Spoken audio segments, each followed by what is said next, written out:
Assalamualaikum warahmatullahi wabarakatuh. Bismillahirrahmanirrahim. Alhamdulillahi rabbil alamin. Wassalatu wassalamu ala nabiyyina Muhammadin wa ala alihi wa ashabihi ajma'in. Amma ba'du. Para jamaah yang dimuliakan Allah, kita bersyukur diberikan Allah umur, sehat walafiat, sehingga di antara syukur kita wujudkan dalam bentuk mengaji firman Allah. Betul nggih? Mudah-mudahan mendapatkan petunjuk dari Allah melalui pengkajian ini. Ala hadhihi niyah al-Fatihah. أعوذ بالله من الشيطان الرجيم بسم الله الرحمن الرحيم الحمد لله رب العالمين الرحمن الرحيم مالك يوم الدين إياك نعبد وإياك نستعين اهدنا الصراط المستقيم صراط الذين أنعمت عليهم غير المغضوب عليهم ولا الضالين. Amin. Kita lanjutkan ayat ketiga nggih. Nggih niku Ar-Rahmanir Rahim.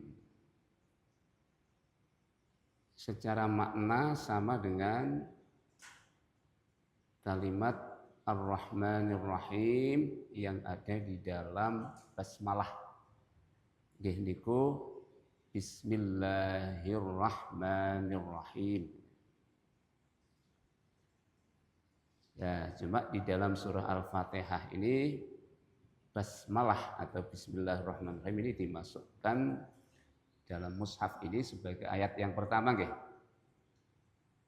Sementara ada penjelasan sebagaimana yang sudah dikupas yang lalu bahwa Bismillah itu bukan satu ayat sebagai permulaan semua surat Al-Quran. Kecuali di Bismillah ini yang memang di Fatihah ini yang memang ada yang mengatakan bagian dari surat Al-Fatihah dan ada yang mengatakan bukan. Nah, kalau bukan yang dibaca siri. Nah, kita milih yang mana? Umumnya mazhab Syafi'iyah Bismillah termasuk salah satu dari ayat surat Al-Fatihah. Ayat ketiga Ar-Rahmanir Rahim. Ini kalau merujuk pada berbagai pendapat mengenai qiraah atau cara baca, ada yang membaca Ar-Rahmanur Rahim. Ada dengan mengira-ngirakan Huwar Rahmanur Rahim. Dia itu adalah Allah itu, ya. Dia Allah itu adalah Ar-Rahmanur Rahim. Berarti menjadi predikat, menjadi khobar. Dengan mengira-ngirakan mubtada atau subjek dengan kata ganti atau dhamir huwa. Ada juga yang membaca Ar-Rahmanir Rahim, itu mengira-ngirakan atau mentakdirkan akni, saya bermaksud Allah itu Ar-Rahman, yaitu zat yang maha luas rahmatnya, Ar-Rahim yang maha sempurna rahmatnya. Nah, yang dituliskan diberi harokat di sini ya yang pakem ya, yang pakem istilahnya. Ar-Rahmanir Rahim. Secara makna tidak berubah sama sekali. Tidak mengubah maksud dan makna sedikit pun. Cuma ya jangan macam-macam kalau menjadi imam. Alhamdulillahi Rabbil Alamin. Ar-Rahmanir Rahim. Tidak boleh membuat orang kisruh. Boleh, tidak usah lagak begitu ya. Yang pakem saja gitu. Ar-Rahmani maknanya yang maha luas rahmatnya. Kemarin sudah kita bahas ya. Jadi rahmat Allah itu meluasi segala sesuatu yang ada di alam ini. Yang nakal maupun yang taat, yang rajin, yang tunduk sama mendapat rahmat Allah di dunia. Nah, kita jangan terkecoh oleh itu. Orang yang nakal mendapat rahmat Allah juga, hidupnya yang sehat karena setiap hari olahraga dan makannya bergizi. Nah, yang sedekahnya banyak, ibadahnya full karena tidak mengusahakan aspek-aspek duniawiyahnya, misalnya tidak pernah olahraga, ya makannya buruk, tidak halalan thayyiban, ya buruk yang diperolehnya. Jadi sesuai dengan sunnatullah aja, hukum alam ini yang berlaku, itu di dunia ini. Semuanya mendapat naungan rahmat Allah. Ar-Rahimi, yang maha sempurna rahmatnya besok. Ya, rahmatnya sempurna dan abadi. Diberikan penduduk surga saja 100%. Bayangan kita seperti apa rahmat Allah di surga itu? Sama dengan tidak ada satupun yang pernah diberi penjelasan hakikat rahmat di surga, ya ada. Di dalam Al-Quran banyak keterangan tentang surga, tapi ya di dalam imajinasi kita pemahamannya gitu ya. Jadi hakikatnya di luar itu gitu ya. Karena memang di sana itu 100%, yang di dunia cuma 1%, begitu kata riwayat hadis. Pun Ar-Rahmanur Rahim.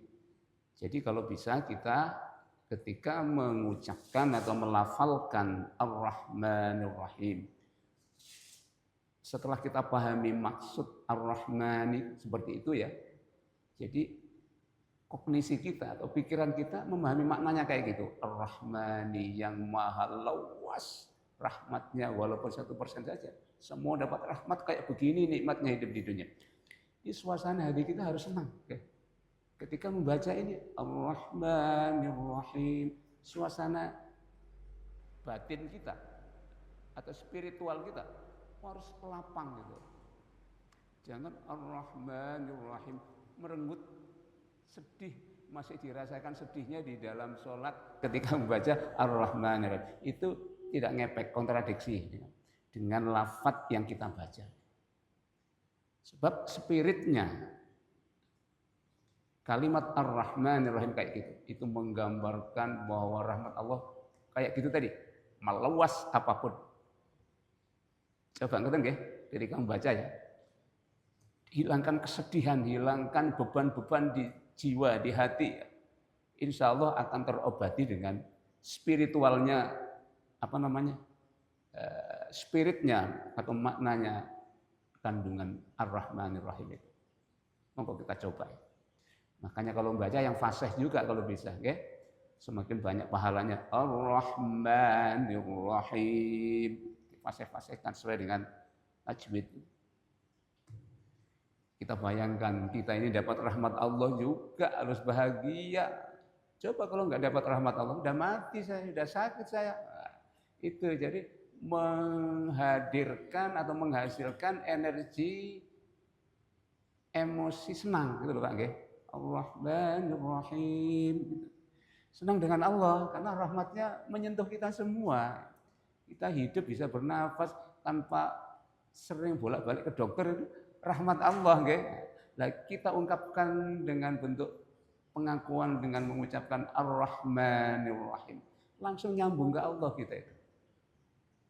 Takarrub dan dekat dengan Allah. Memang hakikatnya Allah kan dekat pada kita toh nggih. Tergantung spiritual kita aja. Bisa jauh ya karena spiritual kita tidak memahami tentang Allah. Melalui pemahaman firman ini. Insya Allah terobati Pak. Sedih-sedih itu hilang dengan sendirinya ketika kita baca itu. Nah, memang di dalam Al-Quran ada syifa. Di dalam Al-Quran ada kandungan syifa. Wa nunazzilu minal Qur'ani ma huwa syifaa'un wa rahmatul lil mu'minin. Saya turunkan suatu dari Al-Quran ada aspek sifatnya, obatnya. Bagi penyakit, terutama penyakit hati, penyakit jiwa, cemas, sedih, stres itu. Insya Allah ada energi yang terkandung dalam Al-Quran. Asal caranya begitu. Makanya membacanya jangan asal baca, tapi Itu tadi dipahami maksud maknanya. Langsung makna yang kita pahami, kita arahkan untuk ada apa problem di dalam jiwa kita. Sedih, kenapa sedih? Rahmat Allah ada kok sedih, kehilangan PT kok sedih dibawa sholat gitu kan. Jangan, PT itu milik Allah lah. Kita ini hidup di dunia tanpa apa-apa, nggak punya apa-apa gitu. Dasar spiritual kita harus gitu. Kita ke dunia ini nggak punya apa-apa, nggak bawa apa-apa. Coba kalau ingin punya kesadaran gitu, lihat ketika ada bayi lahir jebret, oek-oek, sambil membaca, menterapi dengan huwallazi akhrajakum min butuni ummatikum la ta'lamuna syai'a wa ja'ala lakumus sam'a wal absara wal af'idata la'allakum tashkurun. Dipahami maknanya, dirasakan spiritnya ayat itu, makna itu dipakai untuk menyadarkan kita. Kita selama ini merasa memiliki segalanya kan, enggak? Punya istri, punya rumah mewah, punya kendaraan lengkap, punya anak dan punya jabatan milik kita. Bukan. Itu harus kita bongkar dengan menerapi, dengan mencari spiritnya ayat tadi. Wallazi akhrajakum. Insya Allah kita menjadi orang yang di dunia ini semuanya ini adalah titipan Allah. Dan kita menjaga titipan itu, kita gunakan sebaiknya. Gitu. Membaca ayat Al-Quran seperti itu, insya Allah ayat Al-Quran maksudnya spiritnya ya, itu akan menjadi sifat, akan menterapi, mengobati jiwa kita, atau hati kita. Seperti hanya membaca Ar-Rahman Ar-Rahim, kalau benar membacanya, suasana spiritual atau hati kita benar, insya Allah hati kita menjadi semakin terobati. Tergantung apa? Keluhan hati kita apa? Gitu. Ar-Rahman Ar-Rahim. Pun nggih, ngoten. Penjelasannya atau tafsirnya, walamma kana fittisafihi subhanahu wa ta'ala bi rabbil alamin tarhibun qoronahu birrahmanir rahim. Apa fungsi dari ayat ketiga yang berbunyi Ar-Rahmanir Rahim? Kan setelah Rabbil Alamin, segala puja dan puji hanya milik Allah. Allah itu adalah Rabbil Alamin, Tuhan yang disembah semesta alam, jin dan manusia yang menyembah Allah. Atau zat yang mengelola dan mengatur dan mengadministrasi alam semesta ini. Itu Rabbun, Rabbil Alamin, Tuhan, jin dan manusia dan seluruh alam semesta ini tunduk dan patuh mengakui Allah sebagai Tuhannya, Rabbnya, Rabb, ngoten nggih. Rabbil Alamin. Kemudian dilanjutkan ayat ketiga Ar-Rahmanir Rahim. Walamma kana fittisafihi subhanahu wa ta'ala bi Rabbil Alamin.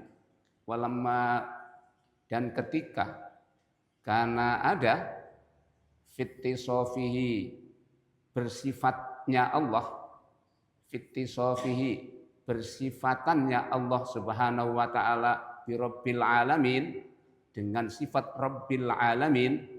Allah itu adalah Rabbil Alamin dalam ayat yang kedua.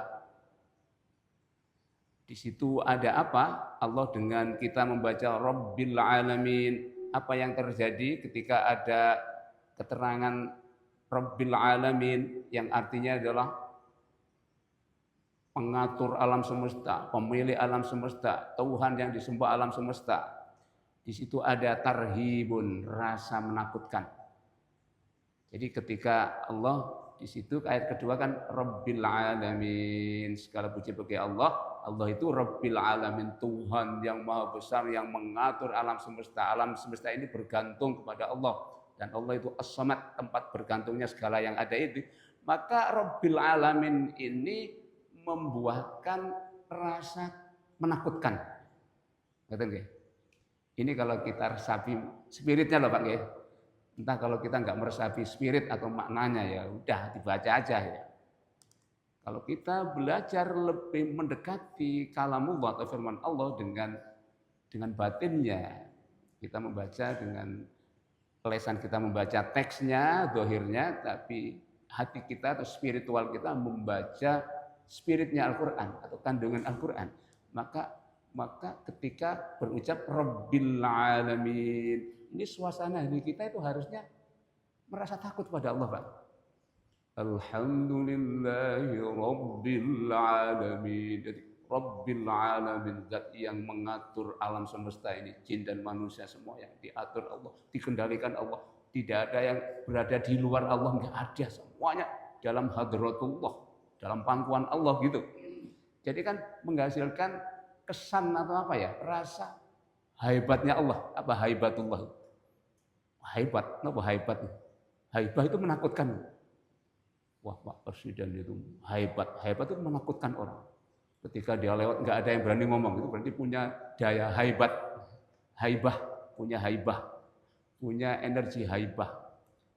Lah Allah Subhanahu wa taala bagi orang yang beriman dan meyakini Allah sebagai Tuhan yang Maha Akbar, ya harus merasakan haibatullah. Rasa menakutkan diri kita, rasa menakutkan pada kita. Jadi lazimnya orang beriman ini ketika disebut nama Allah dengan sifatnya Rabbil Alamin, itu hati harus merasa hebatnya Allah, kita rasakan takut pada Allah gitu. Orang takut itu biasanya apa, Pak? Jepiping ya. Kenapa jepiping? Jengkerut ya, takut. Itu ketika melafalkan Rabbil Alamin, Tuhan yang disembah dan yang mengatur alam semesta. Karena supaya nggak berlama-lama kita dalam membaca surat Al-Fatihah itu, maka segera ayat ketiga berbunyi apa tadi? Ar-Rahmanir Rahim. Ini suasana spiritual kita atau hati kita harus lapang rahmat ya. Ar-Rahman, Allah yang maha luas rahmatnya, yang meliput segala sesuatu, dan saya pun mendapat rahmatnya. Jadi harus muncul suasana lapang lagi. Kita dengan rahmat Allah bahagia apa? Buatan bahagia. Bahagia. Jadi seperti itu dinamika spiritualitas kita atau rohani atau hati kita seperti itu, Pak. Jadi itu nanti menghasilkan khusyuk itu ya. Khusyuk itu apa? Khusyuk itu ya apa ya? Khusyuk itu fokus ke Allah. Tidak akan sempat memikir dagangannya di pasar ya. Udah memikirkan spiritnya surat Al-Fatihah yang dibaca tadi. Dan insya Allah akan berefek positif ya, mengobati orang yang nggak takut pada Allah itu biasanya kayak apa, Pak? Biasa nggak diwedi nang Allah. Korupsi alas, sepil korupsi, apa-apa gitu. Gampang meremehkan sesuatu ya.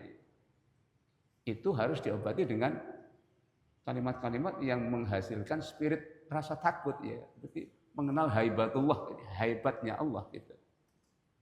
Itu ya.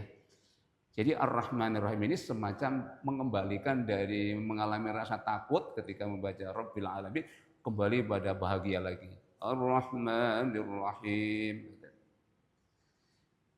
Jadi seperti itu ketika kita membaca Rabbil Alamin muncul rasa hebatnya Allah, kita takut. Corona maka Allah menyambung atau menggandengkan pada Rabbil Alamin, jadi yang menghasilkan rasa hebatnya Allah, menyambungnya dengan apa? Bir-Rahmanir Rahim, dengan kalimat Ar-Rahmanir Rahim.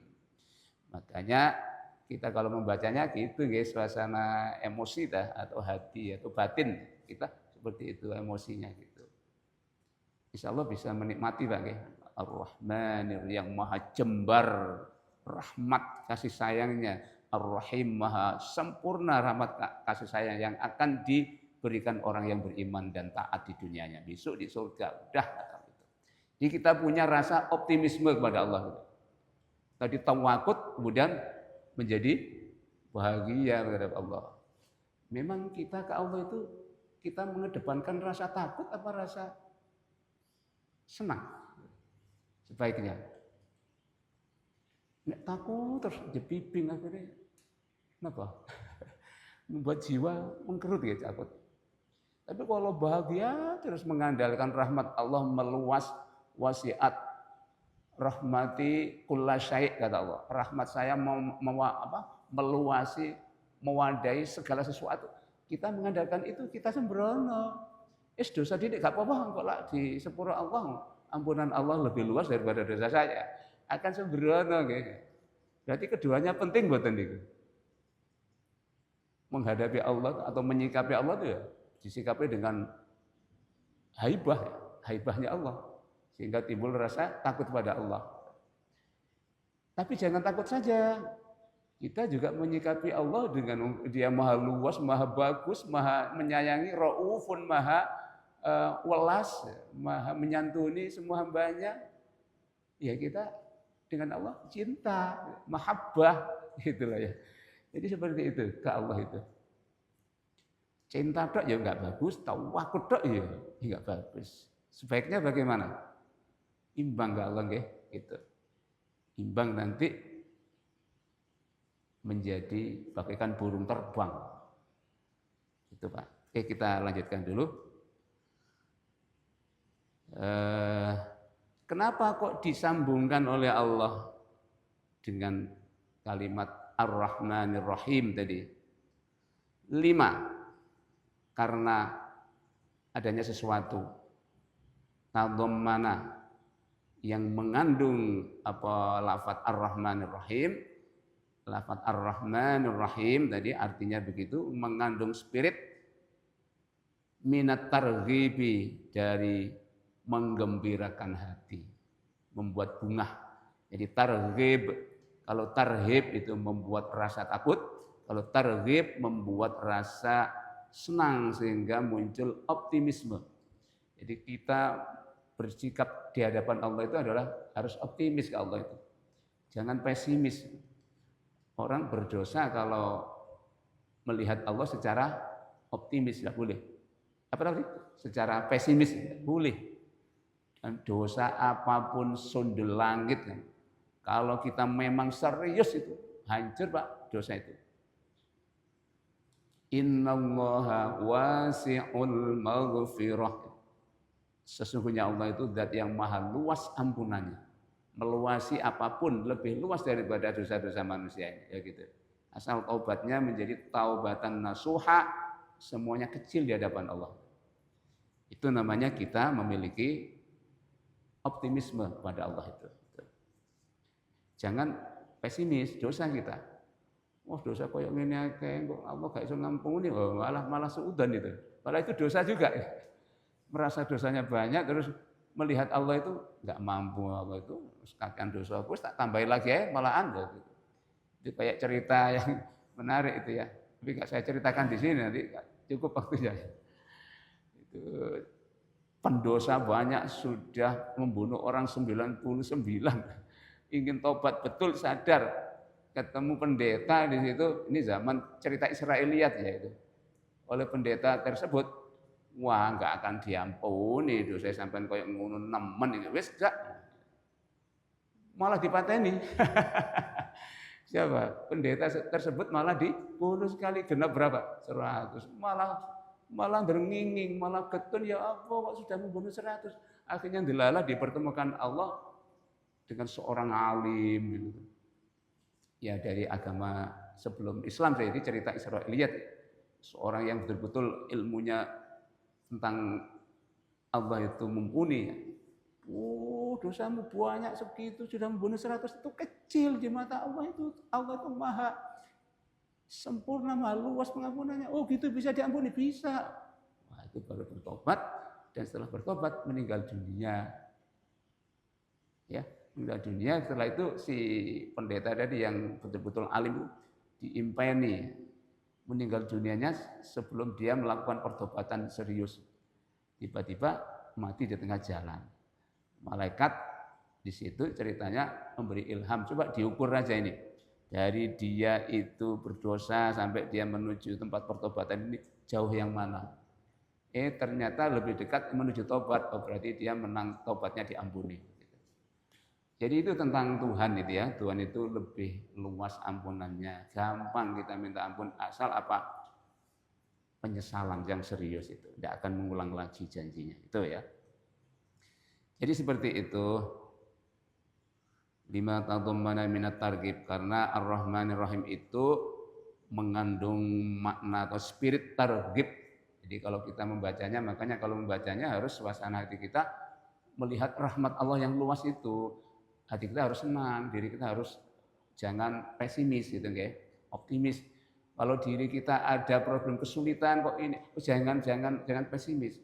Dengan membaca Ar-Rahmanir Rahim, insya Allah kalau Allah memang menerima keinginanmu ingin dibantu kesulitan, dia dibantu oleh Allah karena rahmatnya lebih luas gitu. Tergantung problem kita apa, itu kita arahkan ke situ ketika membaca Ar-Rahmanir Rahim. Ini kenapa kok Allah menyusulkan ayat ketiga yang berbunyi Ar-Rahmanir Rahim? Liyajma'a supaya Allah menghimpun fi sifatihi di dalam sifat-sifat Allah. Jadi sifat Allah itu kan satu toh Mbak. Dalam ilmu tauhid sifat Allah itu esa. Jadi Allah itu esa dalam zatnya, dalam dirinya, esa dalam sifatnya. Esa dalam sifatnya itu apa? Sifat Allah itu satu, yaitu sifat kesempurnaan mutlak. Adapun dia punya sifat maha pengampun, maha pemberi rezeki, maha menyiksa orang dolim, itu tidak boleh kita jadikan alasan untuk membuat Allah terpisah-pisah. Ini Allah yang maha pengampun, ini Allah yang maha menghukum, maha hakim, ini Allah yang maha macam-macam. Menjadi Allah menjadi banyak-banyak. Itu namanya teologi inkarnasi. Teologi yang meyakini Tuhan itu terpecah-pecah sesuai dengan sifatnya. Ini Allah maha pencipta. Ada dewa ini gitu. Allah maha pemelihara alam. Wujud inkarnasinya atau jilmanya dewa ini. Allah maha perusak alam. Wujud inkarnasinya Allah menjadi Tuhan ini. Tidak begitu teologi kita. Itu namanya bukan teologi tauhid, syirik ya. Tidak boleh itu. Itu merusak akidah tauhid kita. Dan dosa besar. Ngarani Allah terpisah-pisah berinkarnasi. Inkarnasi apa nih? Inkarnasi itu menjelma. Jadi dari zat yang maha qadim, maha abadi menjelma menjadi benda materi. Nah, itu tidak boleh. Haram secara akidah, dosa besar itu. Jadi menjelaskan Allah secara tidak sesuai dengan hakikat kemuliaan Allah, dosa. Makanya hati kita jangan diisi akidah atau keyakinan seperti itu, ya. Itu merusui menggelapi cahaya hati kita. Besok ketika kita menghadap Allah di akhirat banyak gelap-gelap diri atau hati kita. Karena imannya tidak murni tauhid. Ini bahaya ya. Iman kita itu harus kita pelihara setauhid, semurni tauhid mungkin gitu. Jadi Allah seperti itu dalam mengatur sistematika ayat-ayat surat Al-Fatihah. Jadi Ar-Rahman Ar-Rahim didatangkan sebagai ayat ketiga supaya Allah menghimpun di dalam sifatnya itu bainar rohbati, di antara sifat rohbah. Napa rohbah? Tarhib. Bainar rohbati, di antara sifat ditakuti atau di antara sifat menghasilkan rasa takut minhu dari Allah. Ya karena Allah itu Rabbul Alamin ya, menghasilkan bayangan bagaimana kita ini tidak bisa keluar dari kekuasaan Allah, semuanya dikendalikan Allah. Dia maha rohbah, maha ditakuti, layak ditakuti gitu. Tapi ya jangan tawakut kayak gitu, jepipin nanti gitu. Jadi bainar rohbati minhu, di antara rasa rohbah, rasa takut minhu dari Allah, warrohbati lan rasa cinta, suka, optimisme ilaihi kepada Allah gitu. Ngerti Pak supaya di makna Ar-Rahman Ar-Rahim itu menghadirkan rasa roghbah. Roghbah itu roghbah, rasa suka pada Allah, rahmatnya kayak gitu. Ya itu harus kita resapi kayak gitu ketika membacanya. Insya Allah membacanya akan menghasilkan energi syifa, obat pada hati kita. Dengan begitu fayakuna, maka ada penghimpunan sifat Allah antara ditakuti dan dicintai oleh hambanya, kita semua, maka hal itu akan menjadi a'wana, lebih bisa menolong, lebih bisa membantu. Fayakunu, maka ada penghimpunan sifat Allah antara ditakuti dan dicintai tadi, a'wana, lebih menolong ala ta'atihi untuk taat kepada Allah, untuk bisa taat. Jadi orang taat itu berposisi dua itu Pak. Orang taat yang betul itu berposisi dua emosi atau dua sikap kepada Allah. Antara takut pada Allah dan antara cinta atau mahabbah pada Allah. Ibarat burung. Burung itu kalau tidak punya sayap akan apa? Bisa terbang betul? Kandas. Kalau sayapnya dua, tapi sayapnya yang satu berfungsi, yang satu tidak berfungsi juga kandas. Harus berfungsi keduanya, seimbang. Ibarat itu tadi, sayap yang pertama itu sayap takut pada Allah, dan sayap yang kedua sayap cinta atau mahabbah pada Allah. Maka ketika keduanya berjalan sebagai spiritual kita, sebagai sikap spiritual kita, dan menghadap Allah, dan ini menuju Allah, kepalanya menuju Allah, burung itu sayap yang satu takut, sayap yang kedua cinta, terbang, akan terbang tinggi menghadap kehadirat Allah dengan tepat. Itulah taat. Jadi orang taat itu ya antara takut dan cinta kepada Allah. Nah, dalam kaitan ini ada seorang spiritualis Islam yang dikenal sebagai sufi. Sufi itu seorang yang bertasawuf, sebagai orang yang mengembangkan daya atau kekuatan spirit atau rohaniyahnya. Sudah mampu menata hakikat diri atau hatinya. Yang pertama ada seorang sufi laki-laki yang namanya Hasan Al-Basri. Syekh Hasan Al-Basri ini pernah menyatakan pernah berguru pada Ali bin Abi Thalib. Ali bin Abi Thalib kan sahabat ya. Nah, Syekh Hasan Al-Basri ini adalah seorang tabi'in. Tabi'in itu muridnya sahabat. Hidup tidak menangi Nabi, hidup Nabi sudah wafat.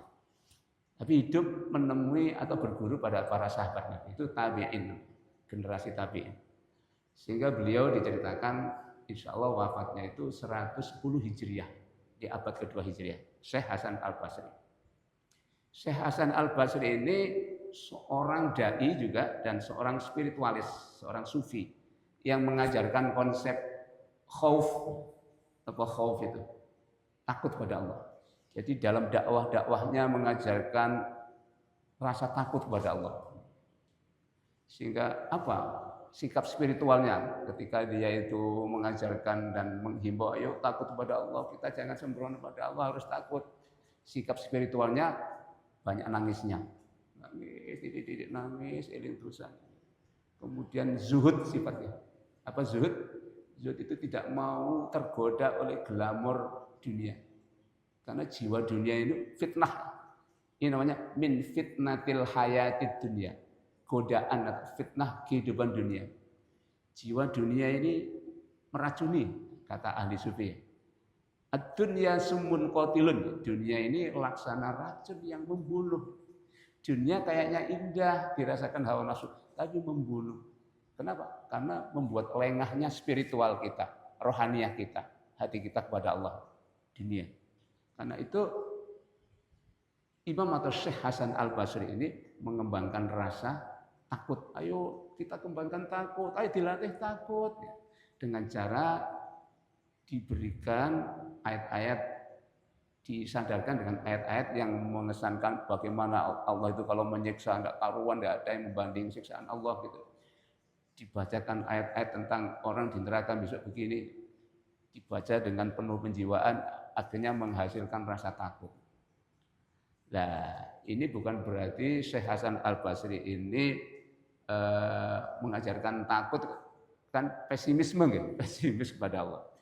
Bukan berarti pincang, bukan.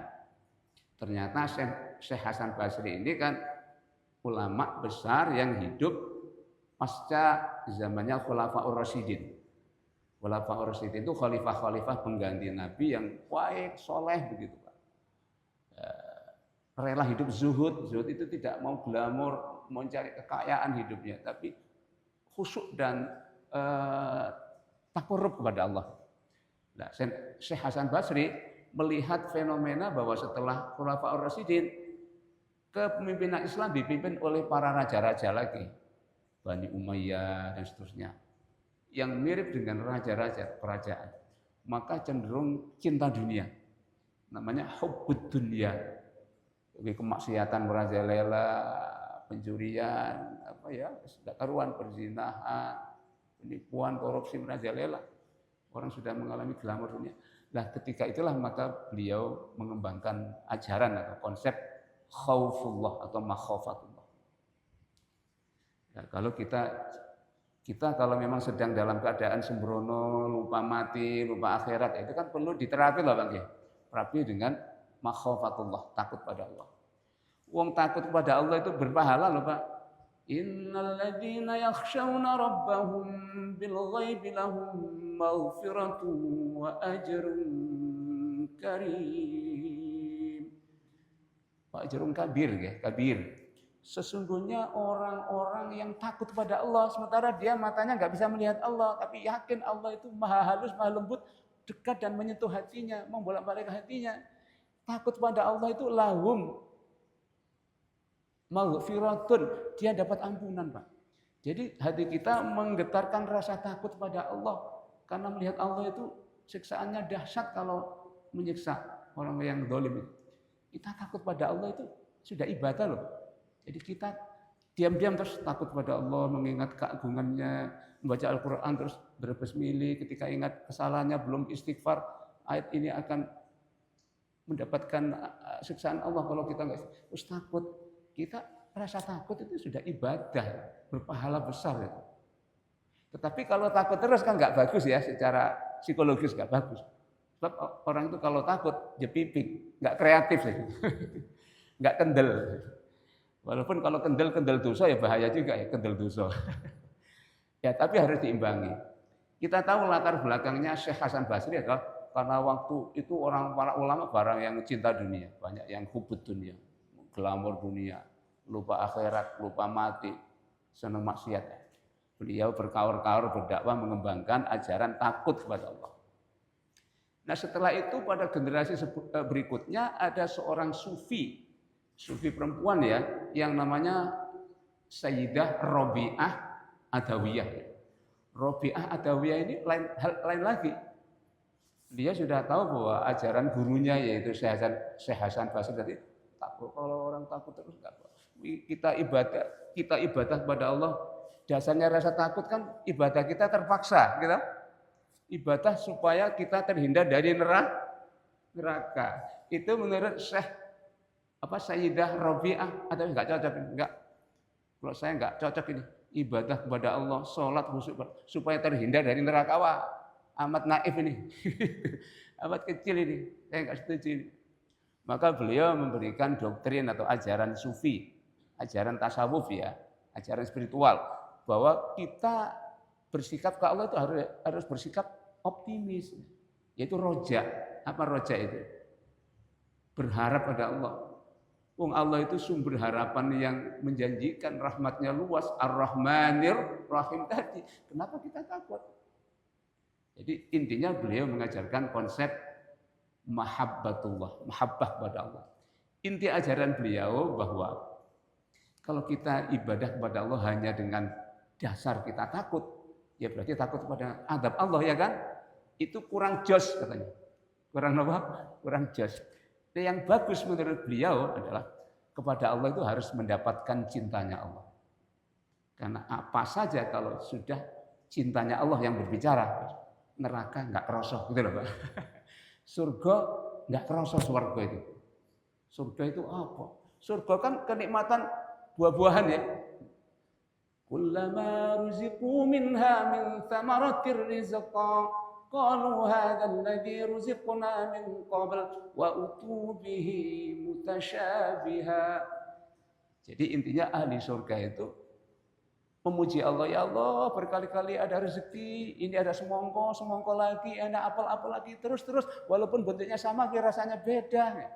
Masa ahli surga hanya bicara kenikmatan yang sifatnya bendawi, benda surga loh, Itu kalau menarik. Ahli surga yang betul-betul dari orang yang muhsin, orang yang muttaqin itu ke Allah itu mencari melihat Allah, Pak.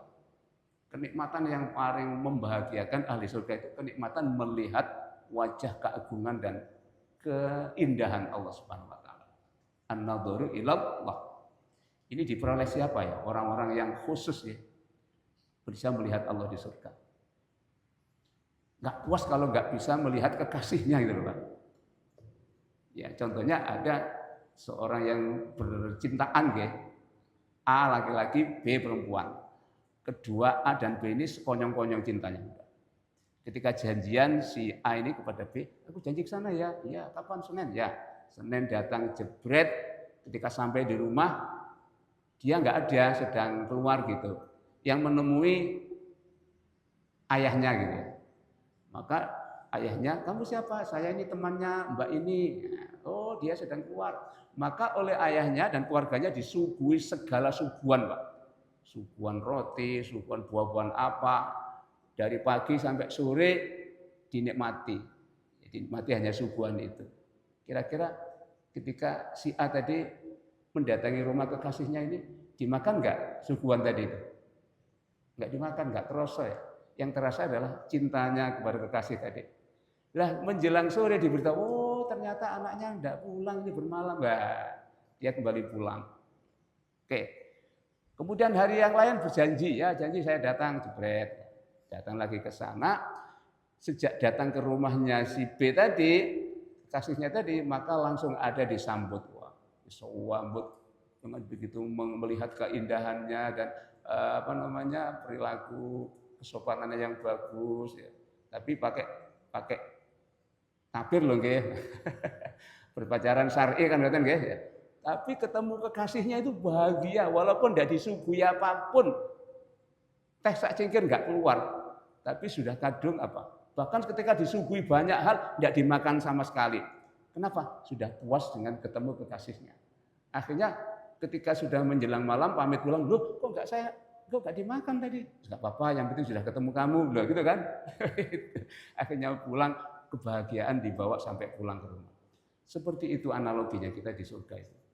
Jadi kalau sekedar kenikmatan surgawi yang bendawi, benda-benda surgawi ya, enggak ada nilainya. Tapi yang paling membahagiakan adalah kenikmatan surgawi, melihat wajah keindahan Allah Subhanahu wa taala. Karena diceritakan di riwayat di situ bahwa setelah orang melihat keagungan Allah, keindahan Allah, dia malah harum, malah bahagia, malah merasakan kenikmatan yang luar biasa, malah ganteng, malah cantik dan sebagainya. Itu ceritanya kayak gitu ya. Siapa orang yang bisa menikmati wajah keagungan Allah, zat kemuliaan Allah, lilladzina ahsanul husna wa ziyadah, bagi orang-orang yang berbuat ihsan di dunia ini mendapat husna, surga, wa ziyadah, dan tambahan kenikmatan yang top yaitu melihat wajah keagungan Allah Subhanahu wa taala. Jadi kembali pada syekh atau syaikhah ya, Sayyidah siapa tadi? Rabi'ah Adawiyah. Beliau ketika sudah membangun teori cinta kepada Allah. Jadi menghadap Allah itu jangan dengan rasa takut, rasa cinta. Ya. Sampai bilang begini, ini satohat beliau ya. Satohat itu ungkapan-ungkapan seorang sufi yang ungkapan ini dirasakan nyeleneh oleh orang awam. Nyeleneh, asing, tapi hakikatnya betul. Itu namanya satohat ya. Apa ungkapan beliau? Ya Allah, kalaupun saya ini menyembah Engkau hanya karena takut neraka, udah masukkan saja ke neraka saya gitu. Kalau saya sholat, kalau saya ibadah ini hanya takut neraka ya Allah, masukkan saja saya ke neraka ya Allah gitu. Kan nyeleneh. Wong ibadah kok ingin dimasukkan neraka kalau memang enggak yang satu yang diminta. Yang kedua, ya Allah, kalau saya ini beribadah, taat, tunduk, dan patuh kepadamu hanya karena mencari surgamu, wis haramkan saja surga untukku. Gitu Pak. Kita kuat nggak begitu? Kita sholat kan supaya mendapat surga. Supaya dimasukkan surga oleh Allah. Ini seorang sufi. Sufi itu seorang spiritualis ya. Sudah menempa spiritualitasnya, sudah kokoh. Tetapi ya Allah, kalau saya ini menyembahmu bukan karena takut nerakamu dan bukan karena ingin masuk surgamu, tapi saya menyembahmu hanya karena ingin mendapatkan cintamu ya Allah. Maka dekatkanlah saya dengan dirimu ya Allah di dunia ini, di dunia, di barzakh, di akhirat. Dekatkanlah saya, berikanlah saya posisi dekat denganmu di dunia, di barzakh dan di akhirat. Surga dekat dengan Allah, melihat wajah keagungan Allah seperti itu. Jadi dia menyembah kepada Allah, ingin mendapat cintanya Allah, mahabbatullah. Siapa yang mendapatkan cintanya Allah, ya menjadi orang-orang yang dekat dengan Allah, muqarrabun. Fa amma in kana minal muqarrabin farauhun wa rayhanun wa jannatu na'im. Orang-orang yang dekat dengan Allah karena cintanya, maka dia mendapatkan martabah dekat dan bisa menyaksikan atau melihat keagungan Allah di surga. Ya, mudah-mudahan termasuk kita ya. Allahumma amin. Itu teori mahabbahnya Sayyidah apa tadi? Rabi'ah. Tapi kesimpulannya bahwa kita tidak boleh hanya mengandalkan mahabbatullah. Wes aku ini ibadah kok enggak golek swarga, enggak golek enggak wedi neraka ya jangan. Kita itu wong cik wingi. Belum gaduk spiritualitas kita belum gaduk. Tapi entah kalau nanti kita memang rajin takwa kepada Allah dan rajin ngaji, mengenal dan memiliki makrifat billah kepada Allah, paham tentang Allah sebenar-benarnya makrifat, ya kita bisa otomatis mendapatkan makom. Itu namanya makom mahabbah. Mencapai level spiritual, level rohani yang dekat dengan Allah. Dan menjadi orang yang selalu melihat Allah di akhirat, di surga besok. Ya mudah-mudahan dengan ngaji ini, yaitu mengaji apa tadi? Ar-Rahmanir Rahim ya. Jadi ketika membaca Ar-Rahmanir Rahim, kita harus melahirkan emosi senang, bahagia, dan optimis kepada Allah.